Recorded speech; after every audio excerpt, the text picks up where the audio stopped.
नमस्ते साथियों, आज हम क्लास 12 चैप्टर नंबर 9 उप सहसंयोजन यौगिक कोऑर्डिनेशन कंपाउंड की क्लास 2 की बात करने वाले हैं।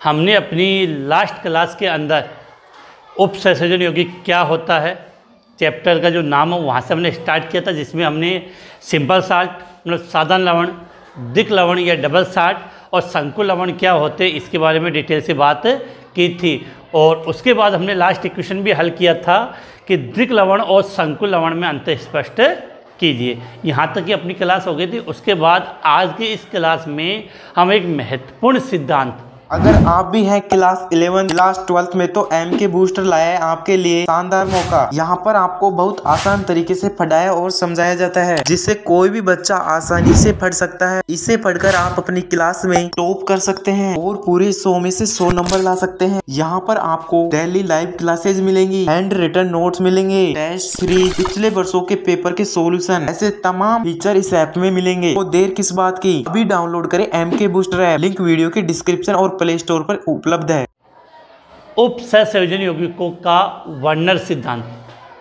पिछले उप सहसंयोजन यौगिकों का वर्णन सिद्धांत के बारे में डिटेल से बात करने वाले हैं। उससे पहले जो ये कोऑर्डिनेशन कंपाउंड या उप सहसंयोजन यौगिक होते हैं जिसको स्क्वायर कोष्ठक के अंदर लिखा जाता है, उनमें बहुत से शब्द होते हैं, जैसे समन्वय मंडल, आयनिक मंडल, लिगेंड, केंद्रीय धातु परमाणु या आयन बोल सकते हो, या एक शब्द और आता है समन्वय संख्या या उप सहसंयोजन संख्या। तो पहले इनके बारे में डिटेल से बात करते हैं, पहले इनको समझते हैं कि ये शब्द क्या है। उसके बाद महत्वपूर्ण सिद्धांत उप सहसंयोजन यौगिकों का वर्णन सिद्धांत की बात हम करने वाले। तो पहले कल की तरह मैं 2 कंपाउंड ले रहा हूँ, पहले हम उसको अच्छे तरीके से समझने की कोशिश करते हैं, फिर हम आगे बात करते हैं। जैसे कल मैंने एक कंपाउंड लिखा था, यहाँ पर लिख रहा हूँ मैं कि K4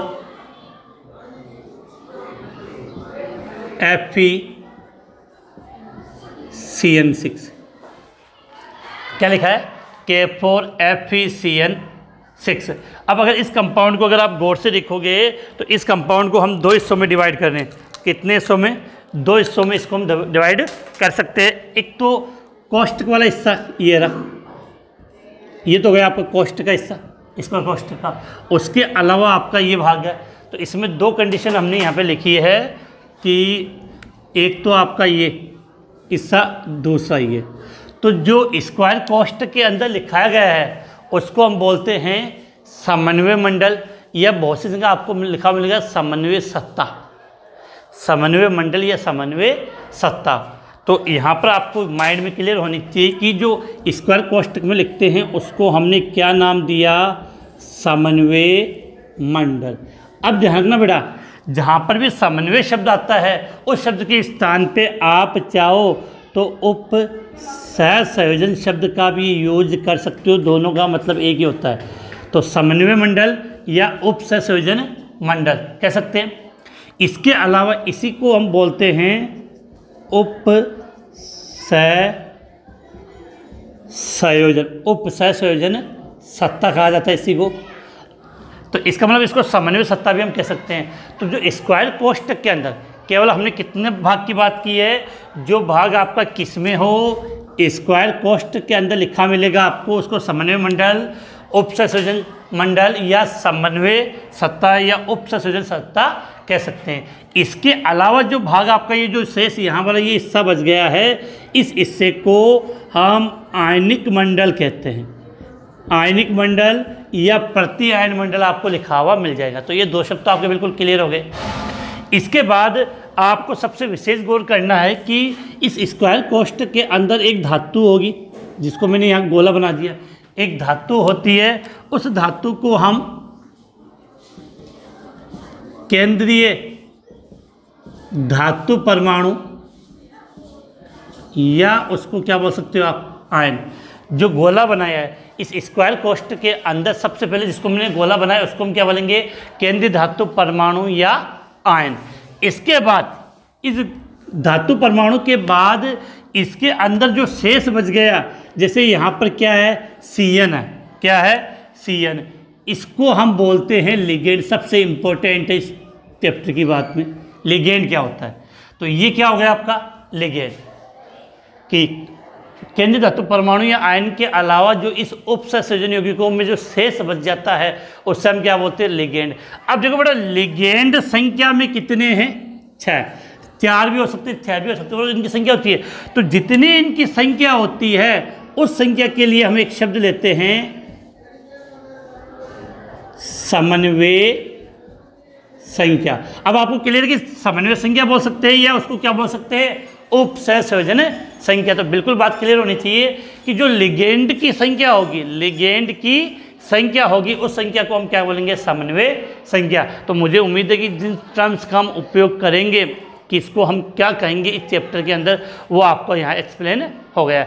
एक एग्जाम्पल और ले लेते हैं जिससे आपके और डाउट क्लियर ना हो। जैसे मैं यहाँ लिख रहा हूँ CONH3 6 कोष्टक बंद Cl3, CONH3 6 कोष्टक बंद Cl3। अब समझ गए कि जो स्क्वायर में लिखा होगा, इस स्क्वायर ब्रैकेट में लिखा होगा, वर्गाकार ब्रैकेट में लिखा होगा, उसको आप क्या बोलोगे कमेंट्स में जल्दी से, समन्वय मंडल।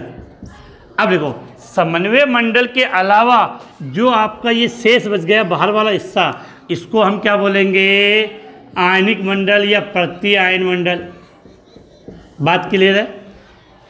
समन्वय मंडल में स्क्वायर कोष्टक में जो सबसे पहले है, उस स्क्वायर कोष्टक को हम क्या बोलते हैं, केंद्रीय धातु परमाणु या आयन, केंद्रीय धातु परमाणु या आयन। और ये NH3 की जिसकी हम बात करें, ये NH3 क्या होंगे, लिगेंड। तो बताओ इसमें लिगेंड की संख्या कितनी है, 6। और एक लास्ट चीज़ और इसकी बच गई कि ये जो 6, इस 6 को हम क्या नाम देंगे, यहाँ क्या नाम दिया था, समन्वय संख्या।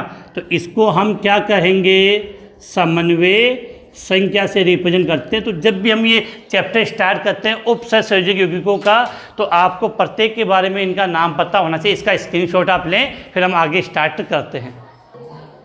तो ये था आपका कि जब हम उपसंयोजन यौगिक पढ़ेंगे तो ये शब्द बार बार आएंगे। और मैंने कहा था कि इन सब की डेफिनेशन, इनके एग्जाम्पल हम डिटेल से लेंगे, लेकिन एक बार जब भी, क्योंकि चैप्टर को हम स्टार्ट करेंगे तो बार बार ये शब्द आएगा, तो वो हमें शब्द की पकड़ होनी चाहिए। उसके लिए हमने इसको बात की और बिल्कुल इजीली तरीके से, जितना इजी कंसेप्ट है उतना मैंने आपको समझा दिया है कि समन्वय संख्या के लिए याद रखना कि लिगेंडों की जितनी संख्या होती है वो क्या कहलाती है, समन्वय संख्या कहलाती है। अब इसको हम मिटाते हैं और जो महत्वपूर्ण सिद्धांत है उसकी तरफ हम बढ़ते हैं, जहाँ से अपना एग्जाम में क्वेश्चन आने की 100% संभावना रहेगी।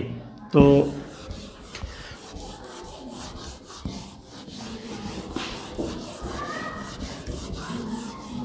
देखो, बात करें यहाँ पे कि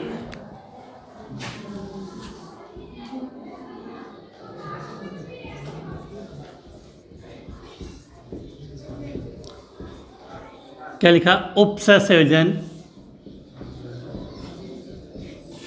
यौगिकों का वर्नर सिद्धांत। अब नाम से क्लियर है, सिद्धांत किसने दिया है, वर्नर ने दिया है कि उपसंयोजक यौगिकों का वर्नर सिद्धांत। तो क्या लिखा कि उपसंयोजन यौगिकों का कौन सा सिद्धांत, वर्नर है, उपसंयोजक यौगिकों का वर्नर सिद्धांत। बेटा बहुत अच्छा है, चैप्टर की शुरुआत में आप खोलोगे, बुक को खोलोगे तो आपको ये नजर आएगा। तो अल्फ्रेड वर्नर ने क्या किया, अल्फ्रेड वर्नर ने उपसंयोजन यौगिकों के गुणों के आधार पर उनकी संरचना को समझाने का एक प्रयास किया, एक सिद्धांत दिया, जिसे वर्नर का उपसंयोजन यौगिकों का सिद्धांत कहा जाता है। तो गुणों की व्याख्या के आधार पे, तो ऐसे सिंपल तो ये बात है, सिद्धांत किसने दिया, अल्फ्रेड वर्नर ने। क्या लिखा है, अल्फ्रेड वर्नर ने संकुल यौगिकों के, अल्फ्रेड वर्नर ने संकुल यौगिकों के गुणों की व्याख्या अल्फ्रेड वेर्नर ने संकुल यौगिकों के गुणों की व्याख्या उनकी संरचना के आधार पर की। अल्फ्रेड वेर्नर ने संकुल यौगिकों के गुणों की व्याख्या उनकी संरचना के आधार पर की। इसे वर्नर का उपसंयोजन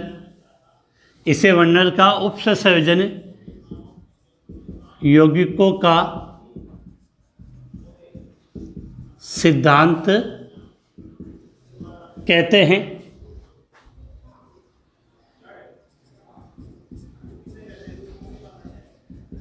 इस सिद्धांत के मुख्य बिंदु निम्न है। इस सिद्धांत के क्या बेटा मुख्य बिंदु निम्न। अब समझना, मैं समझा रहा हूँ। सबसे पहले क्या है कि जो धातु परमाणु, जो केंद्रीय धातु परमाणु हमने समझा था, उपसंयोजन यौगिकों में केंद्रीय धातु परमाणु, यदि सीधा धातु बोल दो, धातु दो प्रकार की संयोजकता दर्शाता है। एक को बोलते हैं प्राथमिक संयोजकता, दूसरे को बोलते हैं द्वितीयक संयोजकता। प्राथमिक संयोजकता के लिए जब बात करेंगे तो बात करेंगे प्राथमिक संयोजकता आयनिक होती है। क्या होती है? आयनिक होती है और इसके द्वारा सदैव ऋणायन जुड़ते हैं। प्राथमिक संयोजकता से सदैव कौन जुड़ेंगे? ऋणायन जुड़ेंगे और ये ऑक्सीकरण संख्या, ऑक्सीकरण अंक को प्रदर्शित करती है। और आयनिक संयोजकता मतलब प्राथमिक संयोजकता को डॉट डॉट डॉट के द्वारा रिप्रेजेंट किया जाता है। द्वितीयक संयोजकता होती है वो ऋणायन या अनायनिक उदासीन परमाणु के द्वारा जुड़ती है, अर्थात द्वितीयक संयोजकता को हम अनायनिक मानते हैं। इससे उदासीन अणु या ऋणायन जुड़ते हैं और इनकी संख्या समन्वय संख्या, थोड़ी देर पहले बात की थी, समन्वय संख्या के बराबर होती है और इसको स्टेट मतलब टॉस लाइन के द्वारा रिप्रेजेंट किया जाता है। ठीक है। कुछ ऋणायन इस प्रकार के होते हैं जो प्राथमिक और द्वितीयक दोनों प्रकार की संयोजकताओं को संतुष्ट करते हैं। तो इसके लिए हम बात करते हैं कि हमने लिखा है इस सिद्धांत के मुख्य बिंदु निम्नलिखित है। तो इसमें एक सिंपल सी बात लिख सकते हैं कि सबसे पहला पॉइंट हम यहाँ लिख सकते हैं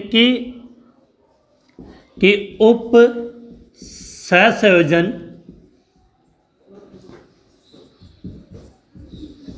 यौगिकों में केंद्रीय धातु दो प्रकार की संयोजकता, उपसंयोजन यौगिकों में केंद्रीय धातु दो प्रकार की संयोजकता प्रदर्शित करता है। अब देखो दो प्रकार की, इसमें पहली कौन सी लिखी हमने? प्राथमिक संयोजकता। फर्स्ट क्या लिखिए? प्राथमिक संयोजकता। प्राथमिक संयोजकता यह आयनिक होती है, यह आयनिक होती है तथा आयनिक होने का मतलब है इससे केवल ऋणायन जुड़ेंगे। ऋणायन जुड़ेंगे मतलब प्राथमिक संयोजकता होगी उतने ऋणायन जुड़ेंगे, अर्थात प्राथमिक संयोजकता ऋणायनों के द्वारा संतुष्ट होती है। यह आयनिक होती है तथा ऋणायनों के द्वारा संतुष्ट होती है। और यह केंद्रीय धातु परमाणु के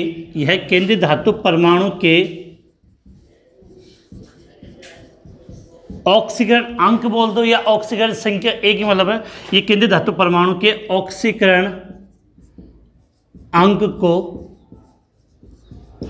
प्रदर्शित करती है। क्लियर हुआ? अब देखो द्वितीय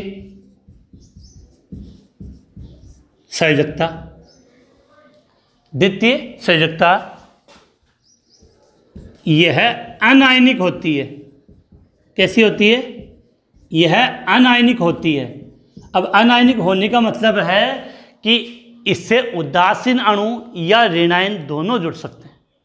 आयनिक में तो केवल क्या जुड़ेगा? ऋणायन। तो यह अनायनिक होती है, यह अनायनिक होती है तथा यह उदासीन अणुओं या ऋणायनों के द्वारा संतुष्ट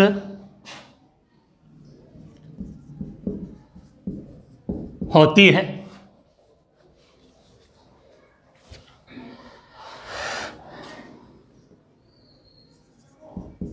और यह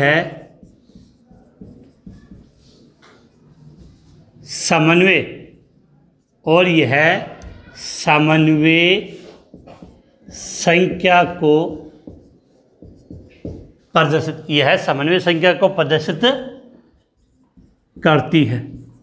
किसको प्रदर्शित करती है? समन्वय। मतलब इसकी संख्या किसके बराबर होगी? समन्वय संख्या के बराबर होगी। अब देखो, यहाँ से मैं 1 मिनट रिपीट कर रहा हूँ, फिर इसको मिटाना पड़ेगा। जो सामने बहुत इजीली है, लास्ट में आपको मैं 3-4 लाइनें कंसेप्टली ऐसे अंगुलियों पे याद करवा दूंगा। कोई सबसे पहले हमने क्या लिखा? उपसंयोजन यौगिकों का वर्णन सिद्धांत। तो सबसे पहले बात तो क्लियर है कि दिया किसने था? अल्फ्रेड वर्नर ने। क्या किया? संकुल यौगिकों के गुणों की व्याख्या, संकुल यौगिकों के जो गुण थे उनकी व्याख्या उन्होंने किसके आधार पर की? उनकी संरचना के आधार पे। और इसके लिए उसने इस सिद्धांत के कुछ बिंदु दिए, और इस सिद्धांत को आप वर्नर का उपसंयोजन यौगिकों का सिद्धांत हम कहते हैं। और इस सिद्धांत के कुछ मुख्य बिंदु निम्नलिखित है। पहला क्या है समझना कि इसमें जो केंद्रीय धातु होता है, क्या होता है? केंद्रीय धातु, या जिसको परमाणु भी कह सकते हो, वो कितने प्रकार की संयोजकता प्रदर्शित करता है, रिप्रेजेंट करता है। तो वो 2 प्रकार की वैलेंसी रिप्रेजेंट करता है। फर्स्ट प्राइमरी वैलेंसी या प्राथमिक संयोजकता, दूसरी द्वितीयक संयोजकता या सेकेंडरी वैलेंसी। अब प्राथमिक संयोजकता होती है वो कैसी होगी? आयनिक होती है, और इसके द्वारा केवल क्या जुड़ते हैं? ऋणायन जुड़ेंगे प्राथमिक संयोजकता से। और इसकी संख्या किसके बराबर होगी? उसके ऑक्सीजन अंक के बराबर होती है। द्वितीयक संयोजकता की बात करें तो ये द्वितीयक संयोजकता जो सेकेंडरी वैलेंसी होती है वो कैसी होती है? अनायनिक होती है, और इसके द्वारा या तो उदासीन अणु जुड़ेंगे या ऋणायन भी जुड़ सकते हैं। अभी हम एग्जाम्पल लेंगे, उदासीन अणु या ऋणायन जुड़ते हैं।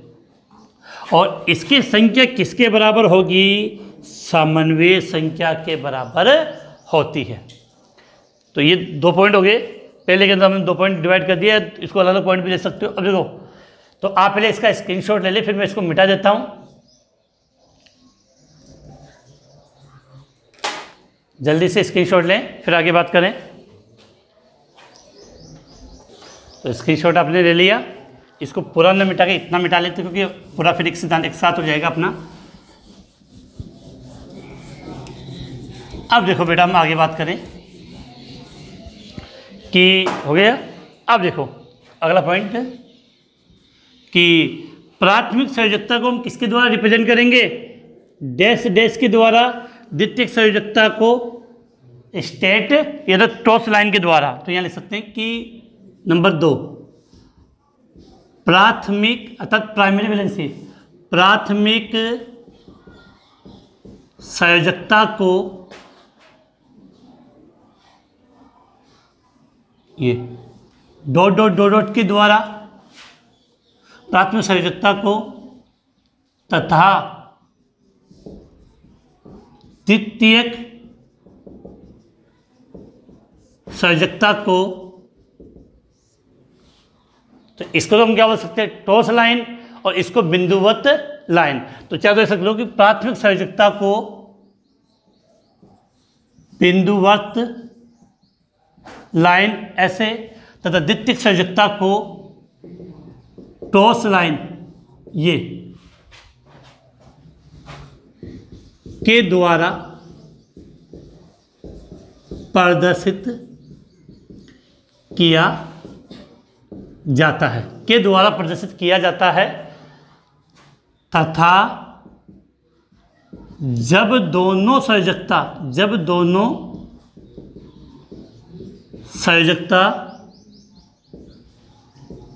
एक साथ हो तो, जब दोनों संयोजकता क्या एक साथ हो तो, अब एक साथ का मतलब ये भी हो जाएगा और ये भी हो जाएगा, के द्वारा प्रदर्शित किया जाता है। इसके बाद अगले बिंदु की बात करें जो समझने लायक है कि होता क्या है, समझना। द्वितीयक संयोजकता केंद्रीय धातु परमाणु आयन के चारों ओर उप सहसंयोजन संख्या के अनुसार दिक् स्थान मतलब फैली हुई होती है, जिसके आधार पर इनकी संरचना का हमें पता लगाया जाता है। तो कह ले सकते हैं कि यहाँ पे द्वितीयक संयोजकता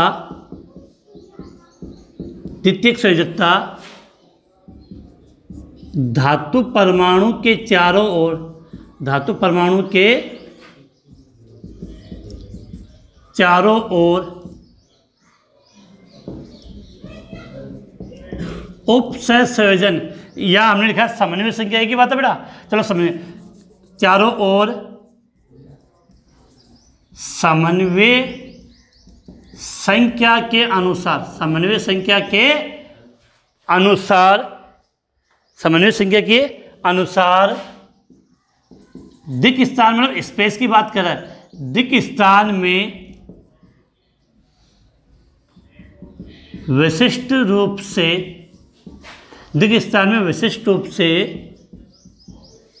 व्यवस्थित होती है, दिक् स्थान में विशिष्ट रूप से व्यवस्थित होती है।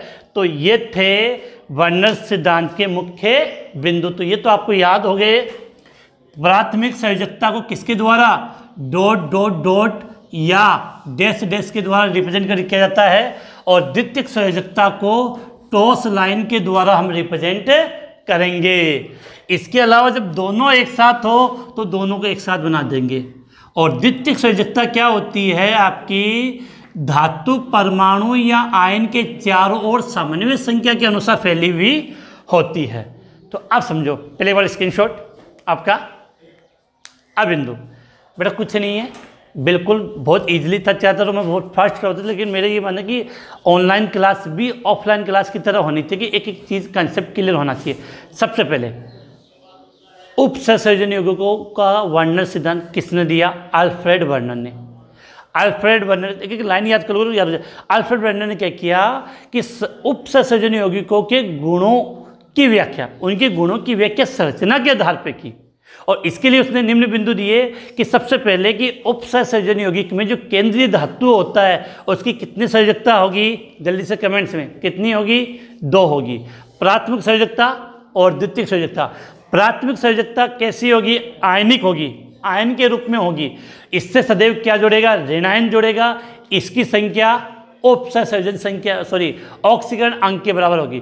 द्वितीयक संयोजकता अनायनिक होती है, जो ऋणायन या उदासीन अणुओं के द्वारा संतुष्ट होती है और जिसकी संख्या समन्वय संख्या के बराबर होती है। ये 2 बिंदु आप यहाँ होंगे। फिर तीसरा बिंदु था कि प्राथमिक संयोजकता को डॉट डॉट डॉट के द्वारा, द्वितीयक संयोजकता को टॉस लाइन के द्वारा रिप्रेजेंट किया जाता है, और दोनों एक साथ हो तो डॉट डॉट डॉट और टॉस लाइन आ जाएगी। और चौथा बिंदु था कि द्वितीयक संयोजकता क्या करती है? द्वितीयक संयोजकता धातु परमाणु के चारों ओर उनकी समन्वय संख्या के अनुसार फैली हुई होती है। अब मैं इसके कुछ एग्जाम्पल समझा रहा हूँ जिससे ये आपका पूरा क्लियर हो जाएगा। इसका स्क्रीनशॉट आपने ले लिया होगा, इसको मैं मिटा देता हूँ यहाँ से।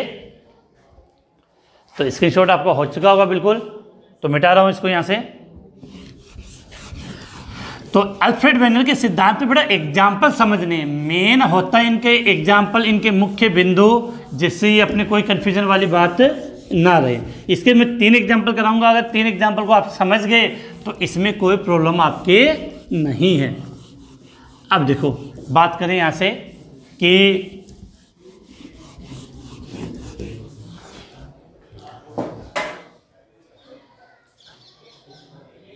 देखो अब इसके एग्जाम्पल लेते हैं। जैसे मैंने एक कंपाउंड यहाँ पे लिख रहा हूँ, कंपाउंड आपका यहाँ मैंने लिखा COCl3.6NH3। क्या लिखा है? CO मतलब कोबाल्ट, COCl3.6NH3। बड़ा ये कोऑर्डिनेशन कंपाउंड है। अगर रियल में समझो तो इसकी संरचना इस प्रकार से बनती है CONH3 6 और ये हो गया Cl3। ठीक है। अब देखो हम जब इसकी प्राथमिक और द्वितीयक संयोजकता की बात करेंगे तो हमें सबसे विशेष बात समझनी है कि इसकी द्वितीयक संयोजकता कितनी होगी और प्राथमिक कितनी होगी। देखो इसमें लिगेंड कितने हैं बेटा? 6। तो हमने क्या सीखा, जितने लिगेंड होते हैं वो उसकी क्या कहलाती है? समन्वय संख्या। क्या कहलाती है? समन्वय संख्या। और मैंने ये आपको पढ़ाया था कि जो समन्वय संख्या होती है वो किसके बराबर होती है? द्वितीयक संयोजकता के बारे में। तो आपको यहाँ से ये तो क्लियर हो गया, कंपाउंड सेम ही है, लिखने का तरीका अंतर है। तो ये इसकी समन्वय संख्या जितनी है उतनी इसकी क्या हो गई? द्वितीयक संयोजकता।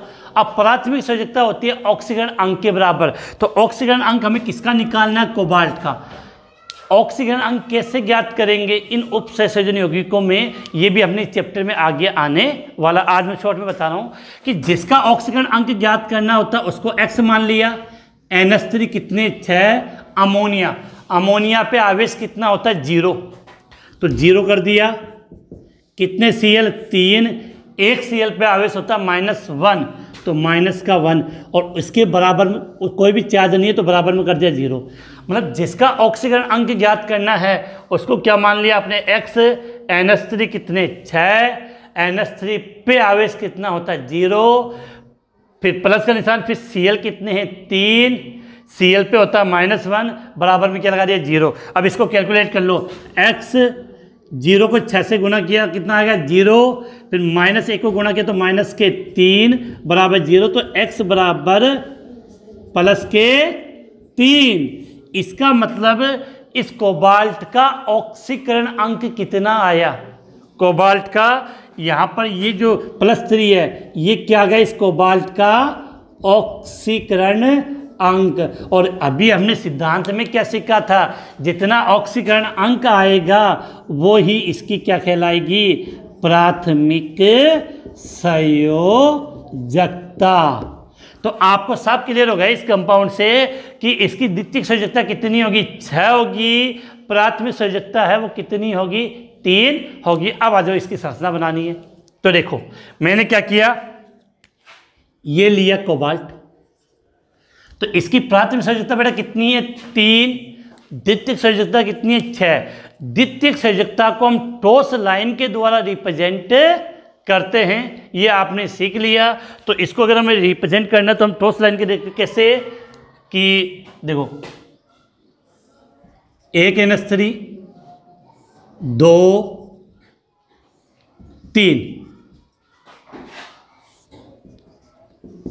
4 5 और 6 हो गया। तो अब जो ठोस लाइन है इसका मतलब द्वितीयक संयोजकता को रिप्रेजेंट कर रहा है। अब हमें उसकी प्राथमिक संयोजकता आयनिक के रूप में रिप्रेजेंट करना है। तो यहाँ पर चलो मैं पेन ही अलग ले लेता हूँ मार्कर के रूप में। 3 है। देखो प्राथमिक संयोजकता से हमने क्या सीखा था? सदैव क्या जुड़ेगा? क्या जुड़ेगा? आपका ऋणायन जुड़ेगा। लेकिन द्वितीयक संयोजकता से या तो जुड़ेगा आपका उदासीन अणु या जुड़ेगा आपका ऋणायन, दोनों जुड़ सकते हैं। तो द्वितीयक संयोजकता की बात कर रहे हैं तो द्वितीयक संयोजकता से अणु या ऋणायन। तो देखो द्वितीयक संयोजकता से या उदासीन अणु के रूप में क्या जुड़ गया? आपका NH3। अब प्राथमिक संयोजकता की बात करें तो प्राथमिक संयोजकता से केवल ऋणायन जुड़ेगा, तो ऋणायन केवल Cl है, तो यहां से आप 3 Cl जोड़ दो। और प्राथमिक संयोजकता को हमने किस रूप से जोड़? डॉट डॉट डॉट के रूप में। तो ये इसका एक डायग्राम हो गया। अब सुनो बेटा, ये तो एक कंपाउंड हुआ, इसमें तो कोई कंफ्यूजन नहीं है आपके।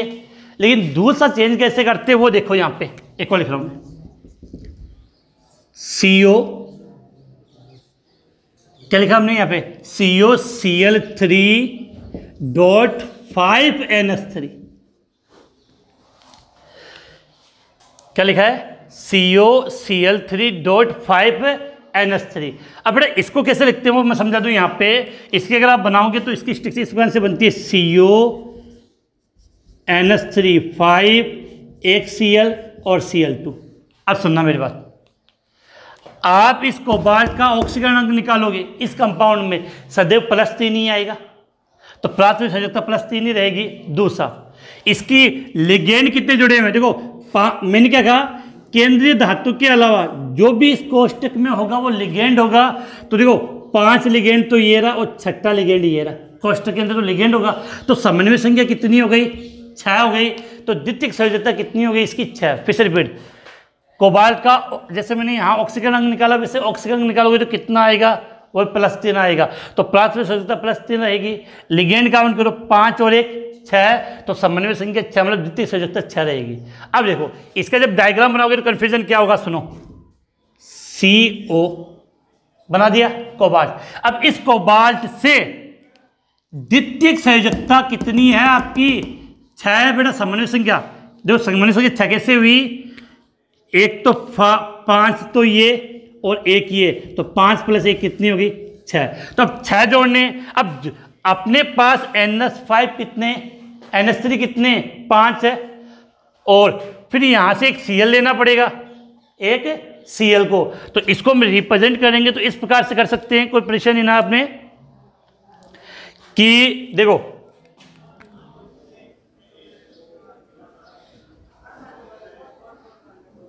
एक 2 3 4 5 6। अब देखो 1 NH3 2 NH3 3 NH3 4 NH3 5 NH3 NH3 5 ही है, तो फिर यहाँ मैंने क्या जोड़ दिया, Cl। अब देखो 6 जुड़ गए। अब मुझे इसकी ऑक्सीकरण अंक कितना है, 3 है, तो प्राथमिक संयोजकता 3 है। तो प्राथमिक संयोजकता 3 है, तो Cl मेरे पास कितने, 3 में से 1 तो जोड़ दिया, कितने बचे, 2। तो एक Cl को तो मैंने ऐसे जोड़ दिया, दूसरे Cl को एक मैंने ऐसे जोड़ दिया। लेकिन प्राथमिक संयोजकता, इसका मतलब क्या हुआ कि यहाँ पर ये Cl प्राथमिक संयोजकता और द्वितीय संयोजकता दोनों के रूप में कार्य करेगा। तो इसका मतलब इसको स्ट्रेट लाइन की, ठोस लाइन के साथ साथ इसे डैश डैश के द्वारा भी रिप्रेजेंट किया जाएगा। ये कंडीशन थी। तो ये थी इसकी संरचना। ऐसे मैं 2 कंपाउंड और बना रहा हूँ, थोड़ा सा फोकस करेंगे तो बिल्कुल क्लियर हो जाएगा। मिटा रहा हूँ इनको यहाँ से। एक बार चाहो तो आप इसका स्क्रीनशॉट ले लें यहाँ से, क्योंकि ये चीज़ें आपको लिखी हुई नहीं मिलेगी अलग से कहीं पर भी। तो ये आपकी बिल्कुल माइंड में क्लियर होनी चाहिए कि इसकी कंडीशन हमने कैसे बताई है। इसका स्क्रीनशॉट ले लें, और ये 2 बना दी, 2 और एक साथ बना दूंगा, उससे एकदम क्लियर आपका कंसेप्ट हो जाएगा।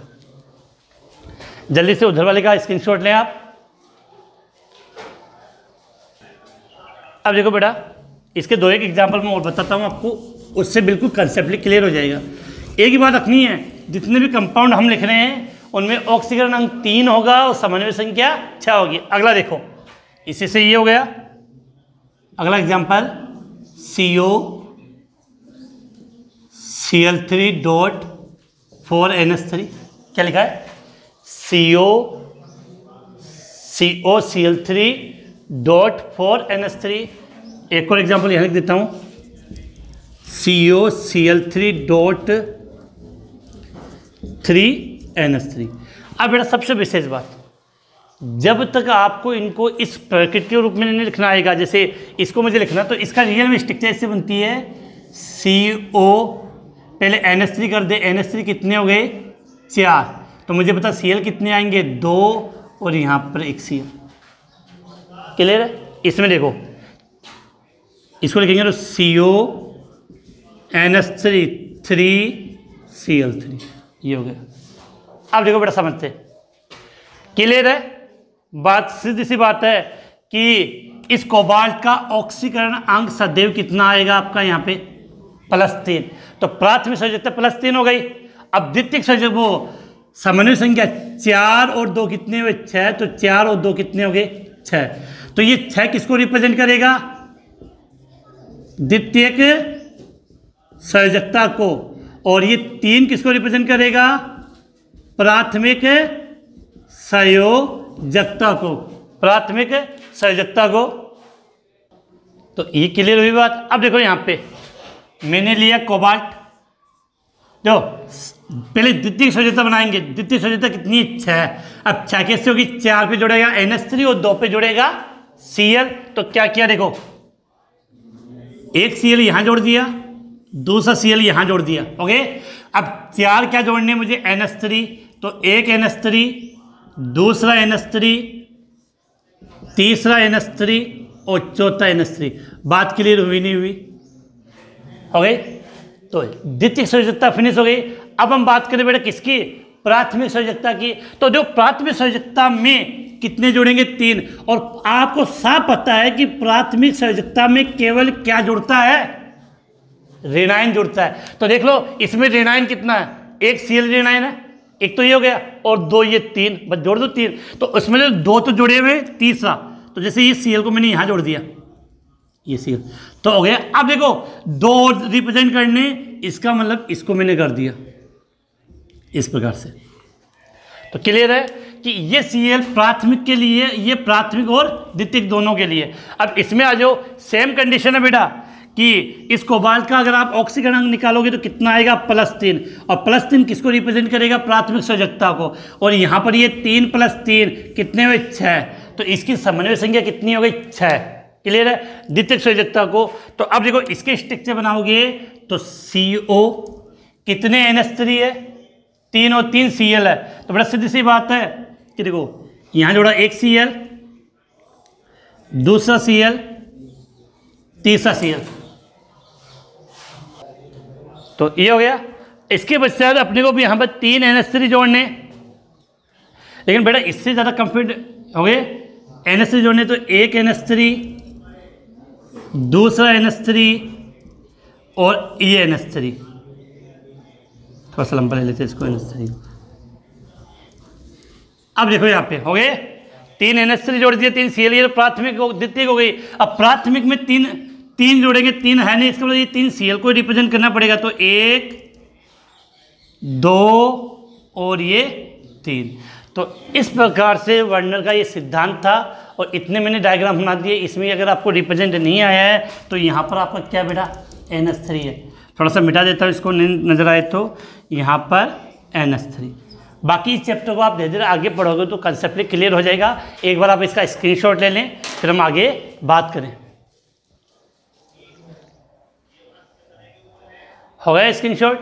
अब देखो बेटा बात करें आगे कि हमने चैप्टर स्टार्ट किया था, नॉर्मल टर्म्स क्या होते हैं उसके बारे में पढ़ा। उसके बाद अल्फ्रेड वर्नर का उपसंयोजन यौगिकों का सिद्धांत के बारे में बात की थी। सिद्धांत बहुत इजी लैंग्वेज में मैंने समझा दिया। अगर इस प्रकार से कैसे पूछे, इनकी संरचना पूछे तो हम इस प्रकार से इनको बना सकते हैं, बुक में दे रखी है इनके बारे में।